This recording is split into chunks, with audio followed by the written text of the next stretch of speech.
why do we have so many ideas discussing the same things, and we will be discussing the same things over the next several months for a new vision?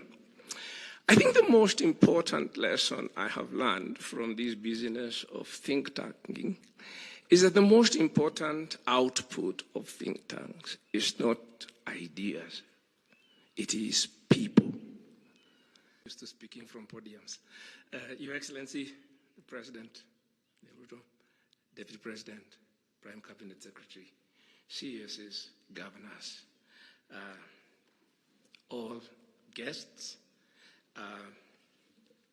friends. I have lots of friends in this audience today, people who we have done this kind of work for many, many years. Mine actually is to introduce the team, and particularly have to introduce Professor Nyang Nyong, who is led and leading this particular report that he'll be presenting. And I will do so by way of a brief history, very brief history in 3 minutes or to 5 of policy think tanking in Kenya. I met Professor Nyong'o, I think, in 1992. I was a young economist at the World Bank, and he was then part of a group called the Young Turks. But I was much younger than him. I was sought out and introduced to him by a mutual friend. His name is Robert Shaw. He was then Secretary for Policy, Ford. The purpose was to put together an idea, come from Professor Nyong'o, to prepare a policy compendium to help the opposition, which was then very new in Kenya, to be able to write manifestos. You can imagine, we hadn't had an opposition for maybe since a couple of years after independence, and the opposition was expected, or we expected the opposition to compete on basis of ideas. So Professor Nyong'o came up with this idea of putting together a compendium of policy ideas around which the opposition, a resource book, so to speak. It was called the Post-Election Action Program. I recall that by the time we were launching the PEEP, the opposition had kind of fragmented. We launched the report at Serena, and the only opposition leader who showed up was Jaramogi. So it kind of then got to be associated a bit with Ford Kenya. Anyway, PEEP gave birth to the Institute of Economic Affairs, which I had a little time before I went back to school, so I volunteered to help Professor set it up. So I spent the months of July, I think August, and a bit of September of 1993 setting up the IEA, of which Prof became chair. And then the IEA became the center of economic think tanking in the country, did many, many things. I think before I left, in those couple of months, we updated the PEEP in a report called Agenda Something. I then came back a bit later. It had run into headwinds. We found Betty Minor with the Prof and some friends. She took over, did a report called Our Problems, Our Solutions. Then a young man called Arthur Muliro showed up.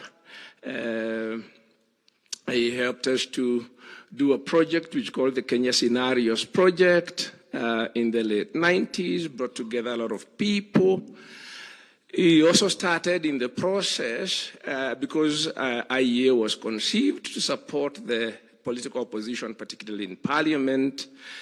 We then started a parliamentary strengthening program, which ultimately was adopted by parliament. And did a lot of things, advocated for strengthening parliamentary oversight of the budget, pushed through a law called the Fiscal Management Act, together with the late Olo Aringo and many other people. So, and on and on and on.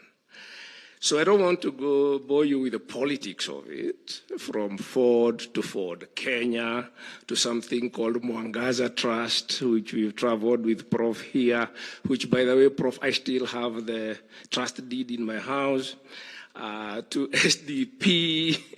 And SDP is how we ended up in NAC with the Prof and a couple of other people, some politicians who are now in all types of political formations.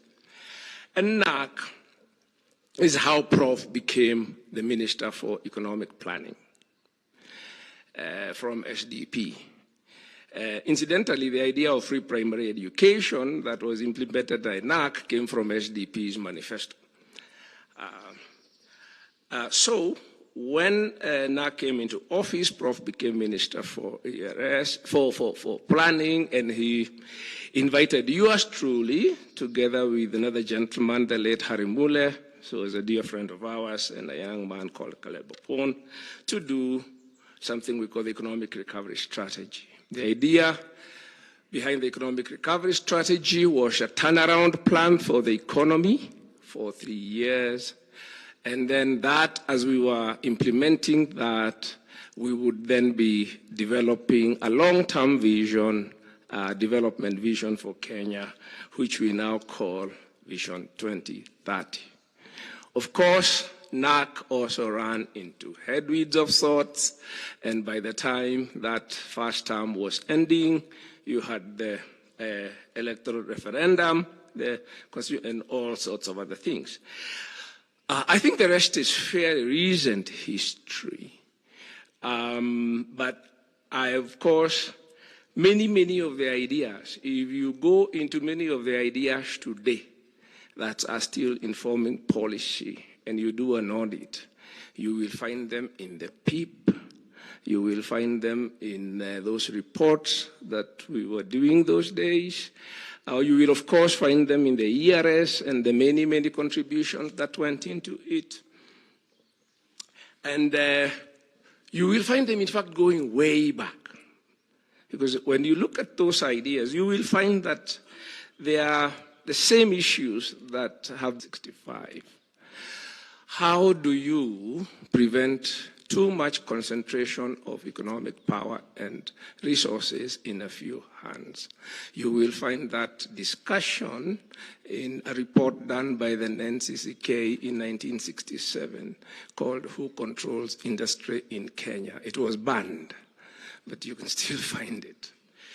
The challenge of employment, equitable growth, poverty, ILO report 1972.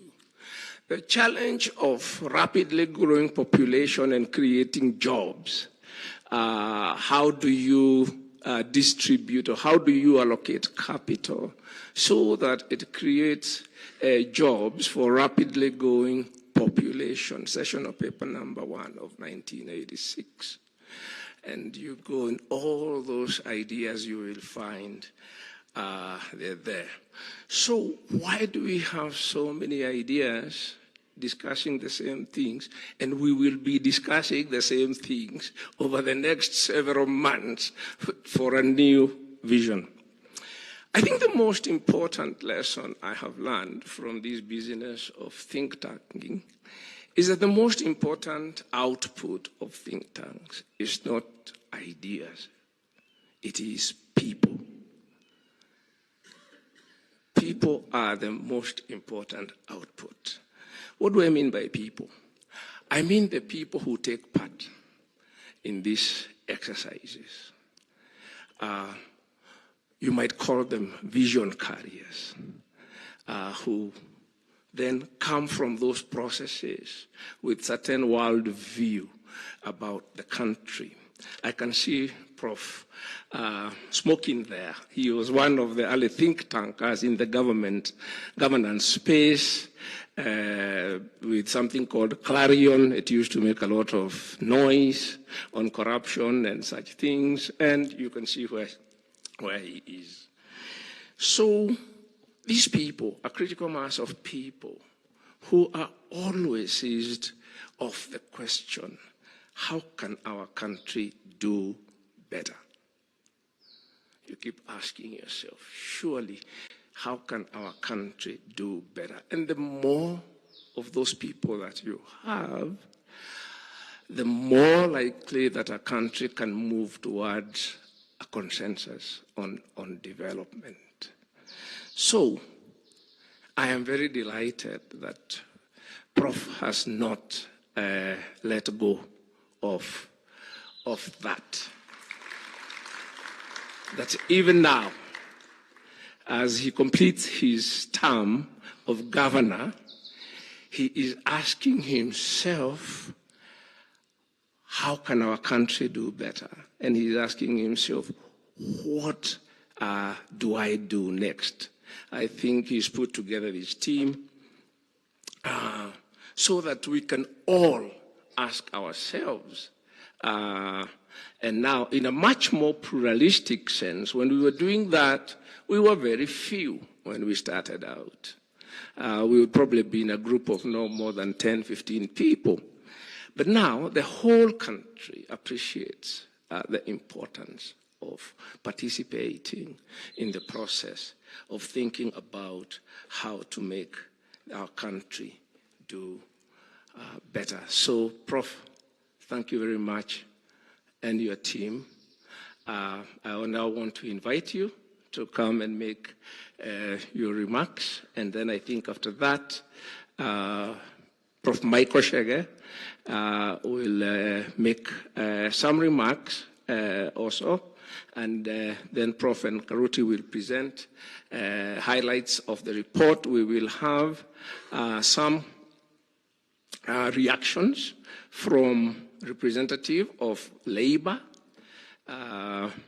Mr. Atuoli is here in person. Jasbedi will make some comments, reactions on industry.